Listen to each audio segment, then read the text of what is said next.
itong drug war ni Presidente Duterte ay gera ng mga drug lords? Siguro, ma'am, ganun.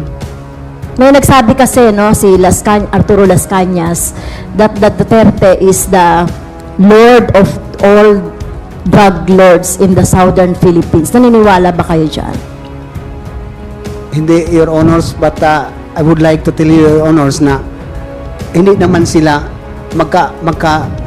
parang magkasalungat, Your Honors. Ano na, baka naman medyo nahiya ka lang dito sabihin. Pero siguro sa executive session ay titignan natin yan. Kasi talagang ang nakikita natin sa mga naiimbestigahan natin, isa lang talaga yung, yung motive nitong war on drugs.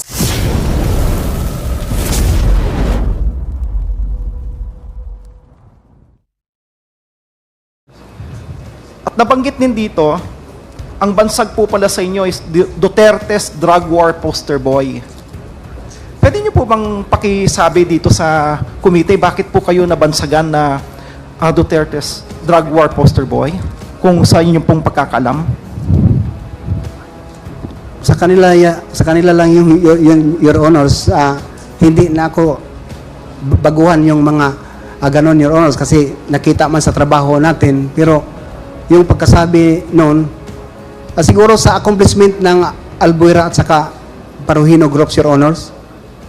Sa tingin po ninyo, dahil po doon sa accomplishment po ninyo doon, kaya po kayo nabansagan na President Duterte's drug poster boy? It may be, Your Honors.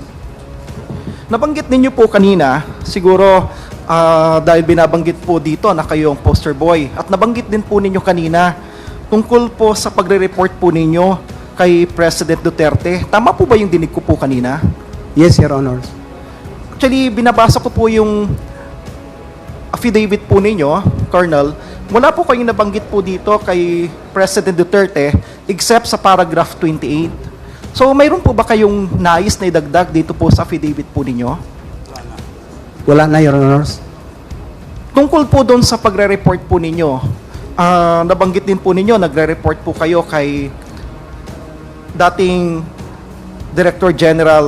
Police Director General Bato de la Rosa, na ngayon ay senador po natin, at kay President Duterte.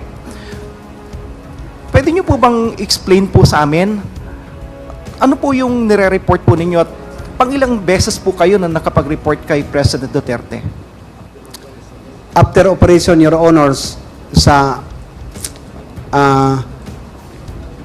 Usamis, sa Albuera at saka sa Usamis, Your Honors. Pangilang beses po kayo na na-meet ninyo in person si President Duterte? Mga 4 or 5, Your Honors. Na na-meet po ninyo in person? Yes, Your Honors. Kung na-meet po ninyo, nagkaroon din po ba na pagkakataon na tinawagan din po kayo, kapareho po ni Senator De La Rosa? No, Your Honors. No. Puro lahat po yun personal na pagkikita? Yes, Your Honors. Sa 4 na 5 beses na pagkikita po ninyo na nakapag-report po kayo, ano po yung pinag-usapan po ninyo? First, Your Honors, kinocongratulate ako, appreciate sa trabaho. Pagkatapos, magkumusta siya. Ako naman, Your Honors, as yung pinakababa na junior officer ba, masayahan ako na kami na makausap naman yung Chief of Staff, yung Presidente, Commander-in-Chief. For me, Your Honors, ginawa ko na pagsabi sa kanya, ito sir ang drugs. Sinabihan ko sa Your Honors na ako sinali ni Gamboa sa Malaysian drug trafficking. Ako sinabihan ni General Bato na tumanggap ng pera. What I've heard from his mouth, Your Honors, galit siya. When in fact, I remember na nandyan sa tabi ko si Secretary Anyo at the time, na sinabihan niya na, Sir, palitan na lang natin yung pulis ng army. Galit din siya sa nangyari na sinali ako, Your Honors. Yun ang masabi. Pagkatapos, yun man kasi, Your Honors, ang trabaho at saka gusto ko din para makapag-pray ako sa kanya na bawat magkita kami, pinagdasal ko siya. Siya lang magsabi right after maglabas ako na, Joby, always observe, wag mo akong ipahiya. Always remember in accordance with the law, always, Joby, wag mo akong pahiya. Yun talaga ang marinig ko sa kanya na pagsasalita from his mouth. Mr. Chair, ulitin po natin. So, mga 4 to 5 beses po ninyo na meet personally si President Duterte at nag-report po kayo. Ang sinabi po ninyo, yung una, dito po sa pagkatapos itong Alvera assignment po ninyo, Leyte. Pangalawa, dito po sa assignment po ninyo sa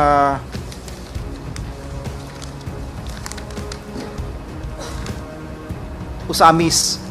Ano pa po yung ibang insidente na nakapag-report po kayo o nag-report kayo mismo kay Presidente? Last, Your Honor, second to the last siguro yon sa Bacolod ako, Your Honor, na nag-attend si President Duterte sa isang birthday ng may-ari ng transportation business ng Bacolod. Pinapapunta ko sa hotel na inistihan ni President. Nagtanong lang siya, Your Honors, na kumusta ang Bacolod. So, sinabihan ko sa report ako, Your Honors, na ngayon, sir, nahuli natin, papunta na tayo doon sa Negros Oriental. Wala pala, ang source pala, hindi pala galing dito sa Bacolod. Pagkatapos, walang problema, sir, ang Bacolod. Doon ko marinig sa kanya, Your Honors, na nagsabi siya na i-trace mo, Juby, yung si isang nasa watch list na may resort ng Bacolod. So sinabihan ko siya kagad, sir, politika yon na BI na background ko yon siya. Hindi yung kasali sa list. At the time, Your Honors, tinawagan niya si Senator Bongo doon sa harap pagkatapos pinasabihan na tawagan ang PDEA na i-cleared itong tao na to na politika lang.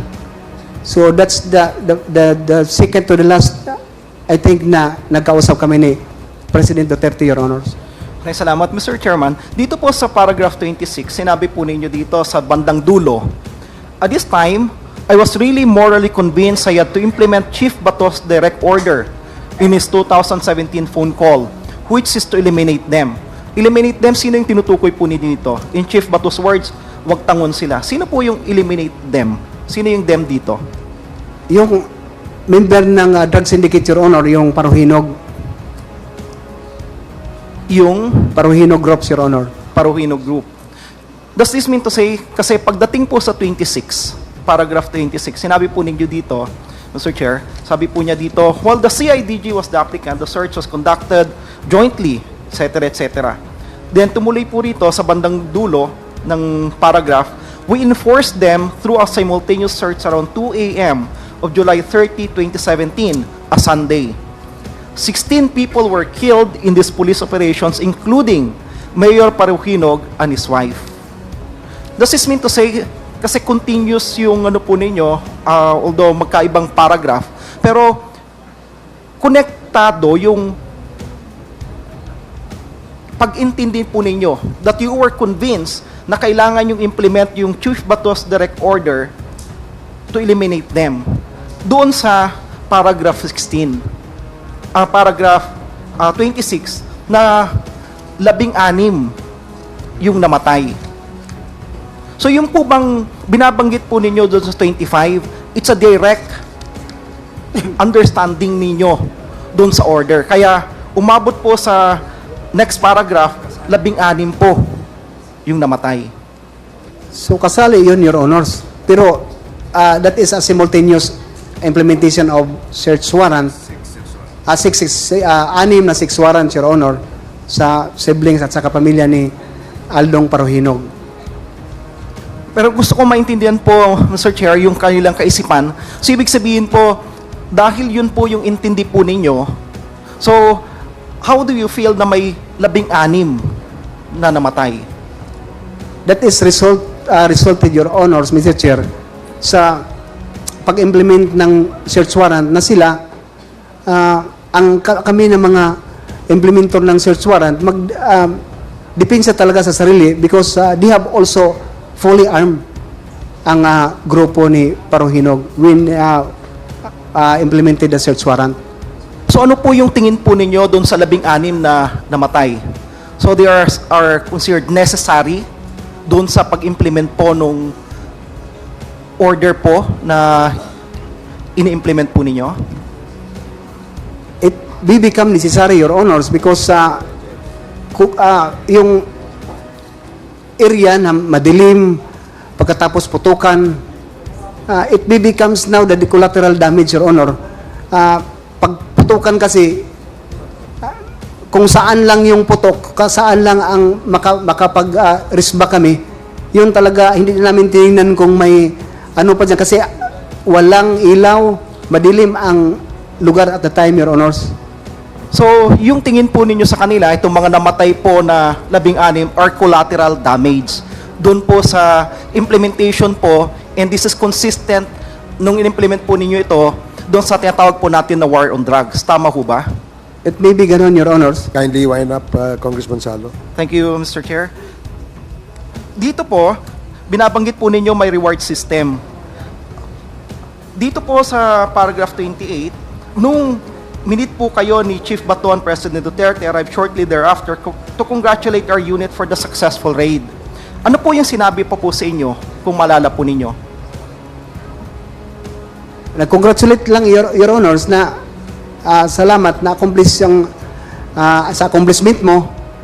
Pagkatapos, ganun lang, binigyan ng plaque of appreciation at saka may schedule na kami na natanggap sa Krami, Your Honors, following weeks or months na nangyari. Binabanggit din po ninyo, panghuli, Mr. Chair, na mayroong reward system. Kayo po ba nakatanggap din, yung kayo mismo personally, o yung mga kasama po ninyo doon sa unit, ng any reward for the neutralization itong Paruhinog group?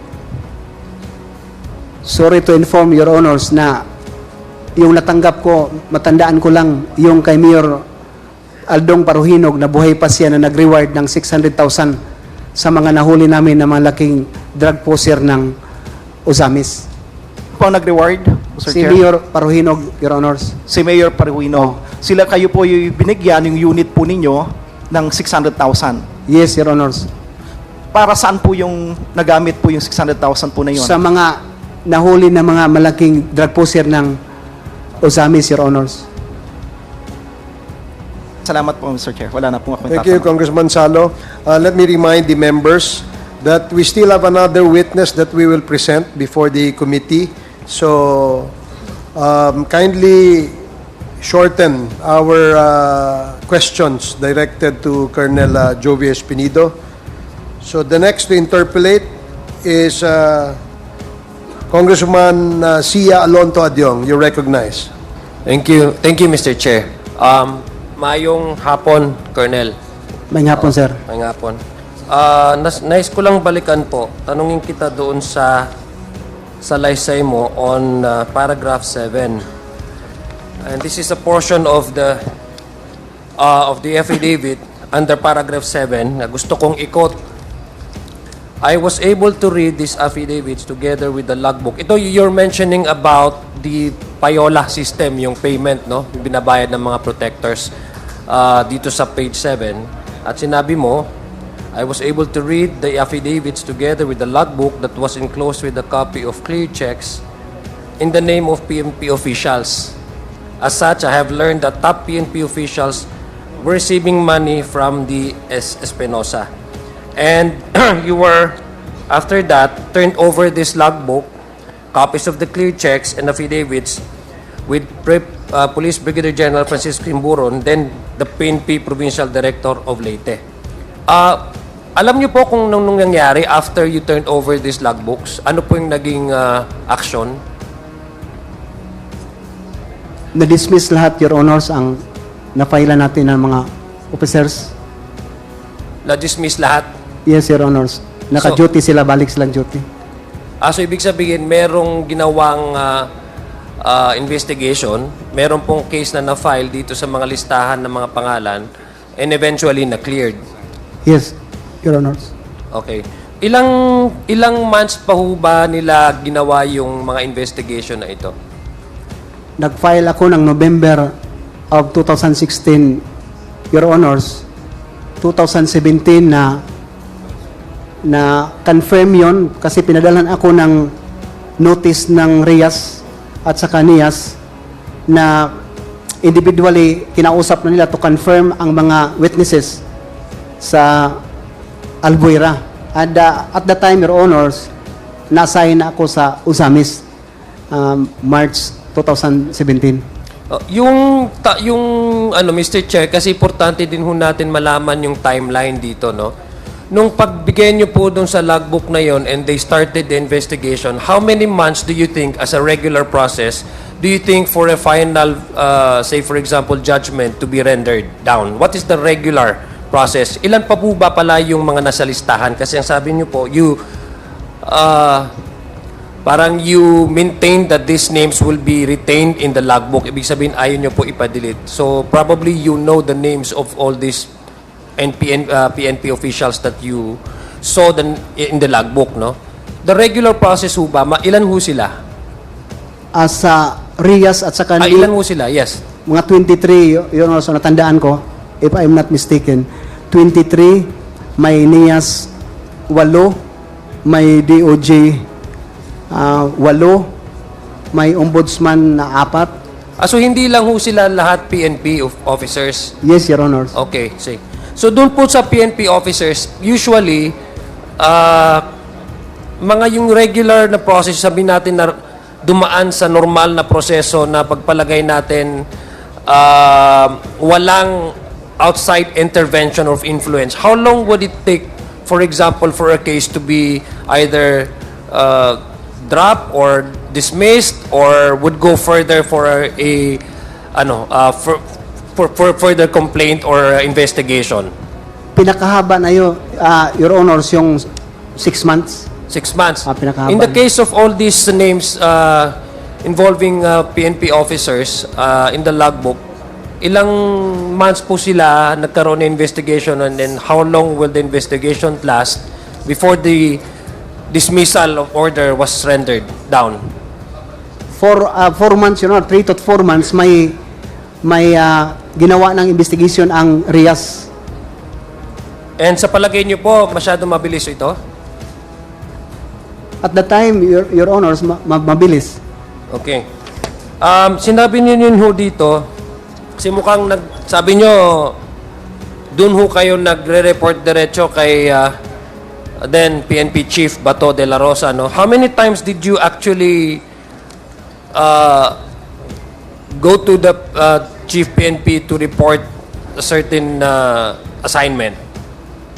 First, Your Honors, when I assigned in Albuera, nag-courtesy call ako sa kanya sa Krami. Then, the next, pagbalik ko, Your Honors, nag-report na ako ng accomplishment sa Albuera. Pangalawa. Pangatlo, sa Usamis ako, Your Honors, nung kasagsagana ng assignment ko sa Usamis, March, April. 3 lang beses, Your Honors, na nakapagpunta ako sa Krami. Doon po sa 3 beses po kayong nag-usap ni then Chief PNP, now Senator Bato de la Rosa, kasalay ho pa ba dito doon sa sinasabi niyong nagkaroon kayo ng verbal altercation? Nung nagkaaway or nagkaroon ng argument kayo ni certain Senior Superintendent Albert Ferro? Yes, Your Honors.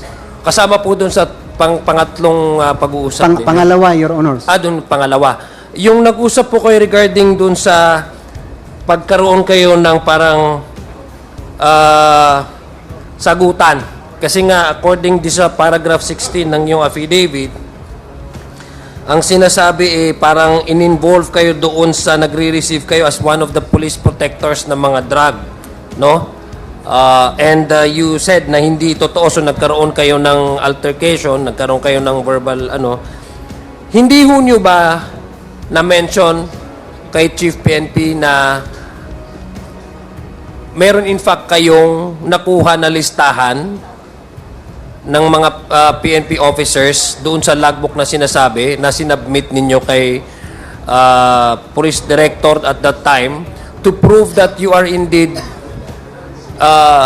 not part of any payola system or receiving any money as an evidence that you are really in fact an honest policeman. Have you ever thought of maybe, kasi parati kayong nagkakaroon ng connection with GFP, nung kayo diretso kung nag-re-report, have you ever thought of maybe also informing the Chief PNP that you have had in your possession a list of the PNP payola system,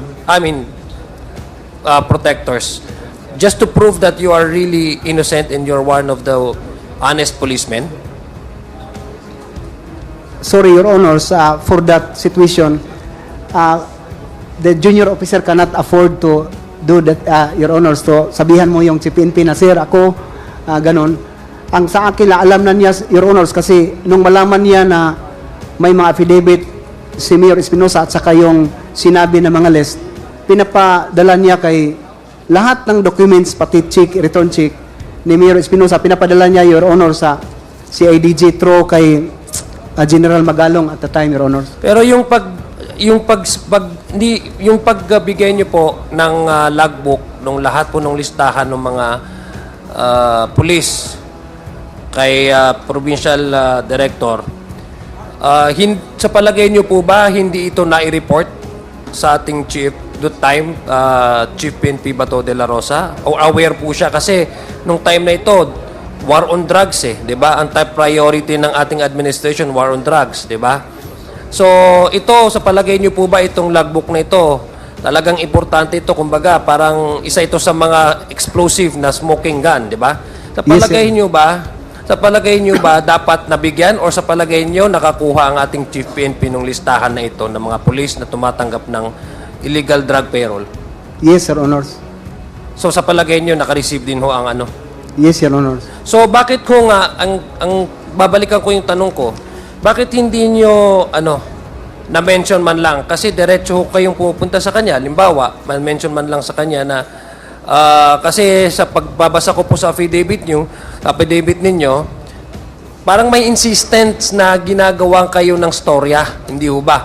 Ilang beses na nung sa Albuera kayo, pangalawa dito naman sa nung na-involve nasa Osamis, tapos ito this time sa Malaysian drug trade. So parang mayroon talagang nag-i-insist na kayo ay madikit doon sa mga pulis na tumatanggap ng illegal drug na na money, no? So having that access to the then Chief PNP, because sabi niyo nga siya diretso ang tumatawag po sa inyo, bakit hindi ho kayo nagkaroon ng isang pagkakataon, halimbawa na masabi sa Chief PNP na just to prove your innocence, that you are in fact clearing all the missions that were given to you, and you have in fact in your possession some names who are allegedly involved in receiving money from drug trade, illegal drug trade. Your Honors, nung nag-uusap kami ni Chief PNP Bato de la Rosa, nung sinabi ko kanina na that's the time, first time na ako napaluha, na kaharap ko siya, na sinabihan ko, bakit sir, sinali niyo ako sir? Anong kasalanan ko? Na isali niyo ako doon sa drugs, na nagtrabaho lang ako ng totoo. Bakit hindi na lang kayo magsabi na hindi niyo ipahuli si Espinosa? So, narinig ko sa kanya, Your Honors, pagsabi ko na, sir, tao mo naman ako ang chief of police, kinuha mo na maging hippie ng Albuera. Your Honors, very disappointed for me, disappointment in my career, na sabihan ka ng Chief PNP mo na, hindi kita tao, Job, ang tao ko si Albert, pero sinong pakinggan ko? Kung si Marcos, parang sa Cebuano, Your Honors, na hilak-hilakan lang ko ni Marcos. Parang ganun, kayo na lang mag-translate, Your Honors. Ganun ang mga nangyari, Your Honors, na hindi na ako gusto na magsalita kay Chief PNP Bato at the time. Kasi yun na nga, hindi ako niya tao, hindi ako pinoteksyonan niya. Nagtrabaho lang talaga ako, Your Honors, ng tama sa trabaho ko, mag-report sa kanya. So, Kindly wrap up, Yes. Congressman Jong. Yes, Mr. Chair, I have several questions, but this involves probably requiring our witness to supply names and provide names to this committee. But again, we would be holding an executive session, and that's the time I guess that I will require our guest to provide us the names. And Mr. Chair, I also noticed that in his affidavit, on paragraph 22, he mentioned about my place, no? In Marawi City. This is in relation to his duty when he was deployed to Osame City. And may probably later, Mr. Chair, I would also be requiring him to provide us a more detailed information regarding that illegal trade arrangement between the city of Osamis and the city of Marawi. For now, Mr. Chair, that would be my final question. And mamaya na lang po sa executive session ko ipapatuloy yung mga tanong ko. Thank you, Mr. Chair. Mayong hapon. Thank you, Congressman Adjong. Let me again remind the members that we still have another witness that is equally important for our topic for today, the extrajudicial killings. And copies of the affidavits of the next witness have already been distributed to the members. Kindly refer to that later.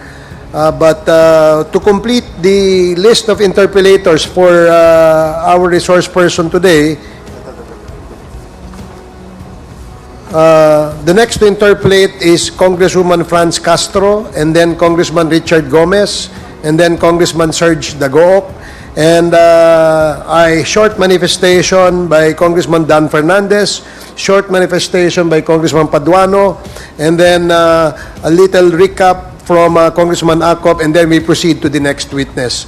Congresswoman Franz Castro, you are recognized. You have 5 minutes. Thank you, Mr. Chair. Konti lang po ito, no? Tungkol dito sa drug war. So, bilang isa sa Colonel, bilang po isa sa pinakamataas na isa sa mga matataas na opisyal ng PNP, at dahil kayo rin po ay na-involved, no, dito sa drug war ni dating Presidente Duterte. So, masasabi niyo po ba na itong drug war ni Presidente Duterte ay gera ng mga drug lords? Siguro, ma'am, ganun. Well, Obvious sa gera naman. ng mga drug lords, ang mga naapektuhan ay libo-libong mga kababayan o mga inosente rin. O kung mga user man yan, mga medical cases, mga drug pusher yan, may problema sa economics and medical mental health. So, kung sinasabi niyo pong gera ito ng mga drug lords, so ibig sabihin, sinasabi niyo rin na si Duterte ay isang drug lord. Of course not, ma'am, but sa umpisa, yun ang pagtingin ko na talagang para sa mga drug lord. Pero ngayon, natapos ang mission ko, yung accomplishment na ako na nasali. So ako magsasabi na ang kompetensya lang ang trabaho, hindi yung sa kanila. Parang ganun lang, Your Honor. Yes, kompetensya ito ng mga drug lords, tama po ba? Yung war on drugs ni Duterte. Hindi para tapusin talaga yung yung droga, yung problema natin sa droga. Well, tumigil pa siya pansamantala, pero nagtuloy-tuloy pa rin. Ang problema talaga doon ay yung saan yung supply, saan yung mga distributors, at ang problema diyan talaga yung mga drug lords. So, sa mga nakaraan kasi, Colonel, may mga nag-testify din na talaga nagpapatunay na yung kahit may mga Chinese drug lord ay ini-eliminate or ni-neutralize. No? Malamang dahil ito ay kakompetensya doon sa kasi kakompetensya doon sa trade ng drug. So, may nagsabi kasi, no, si Arturo Las Cañas, that Duterte is the lord of all drug lords in the southern Philippines. Naniniwala ba kayo dyan? Hindi, Your Honors, but I would like to tell you, Your Honors, na hindi naman sila parang magkasalungat, Your Honors.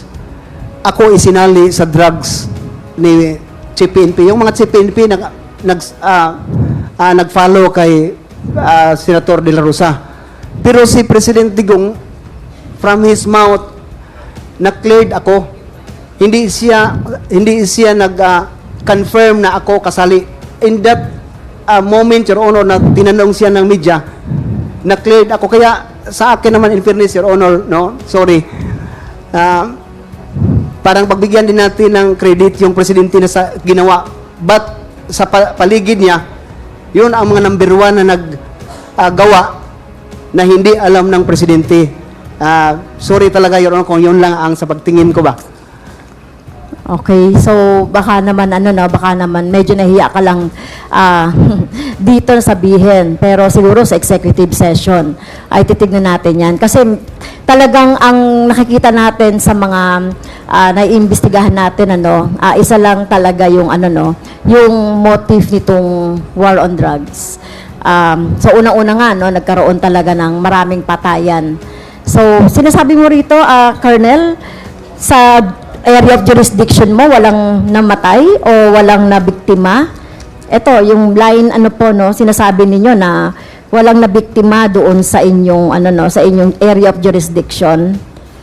Yes, Your Honor, sa Albuera, walang namatay sa illegal drugs operation. Ang namatay doon, Your Honors, yung mga security ni Kerwin sa illegal possession of firearms kasi fully armed sila. Wala ding nahuli na akuha na drugs. They are all fully armed, long firearms na mga security ni Kerwin for my 1 week in Albuera.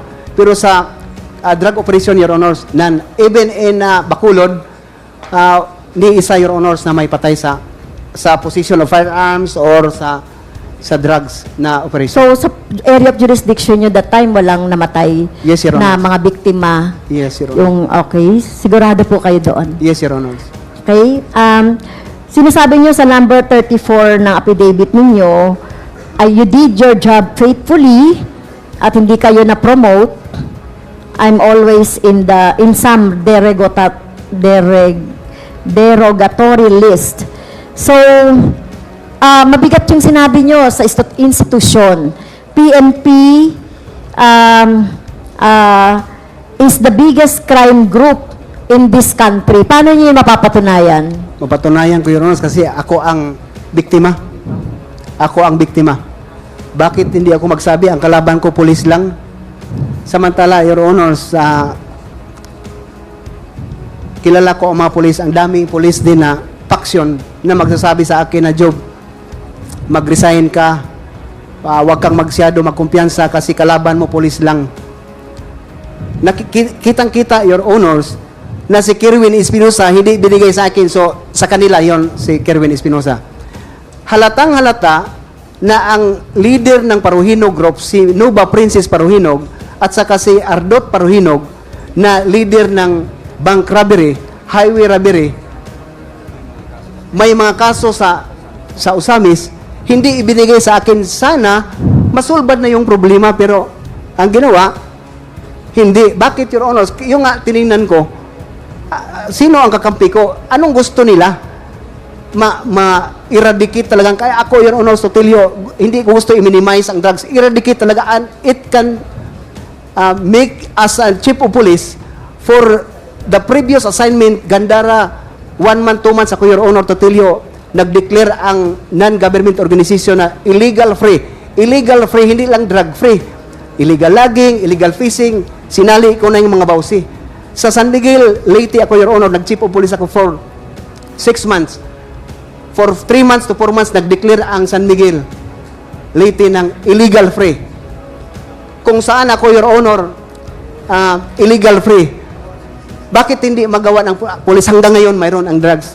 So, ang ibig sabihin, to cut you short kasi maiksi na yung panahon, Colonel. So, ang ibig sabihin, sinasabi nyo na kayo yung nag-aaway doon sa drug trade, ang mga PNP. Tama ba? It may be, Your Honors. So, yung mga drug lords na hindi naman PNP ay protector nyo or ibig sabihin kasama dito sa mga syndicate ng mga PNP officials na kasama po dito sa drug war. It may be, Your Honors. Okay. So siguro, Mr. Chair, yung mga pangalan, doon na lang sa executive session na lang natin. Thank you, Mr. Chair. Thank you, Congresswoman Franz Castro.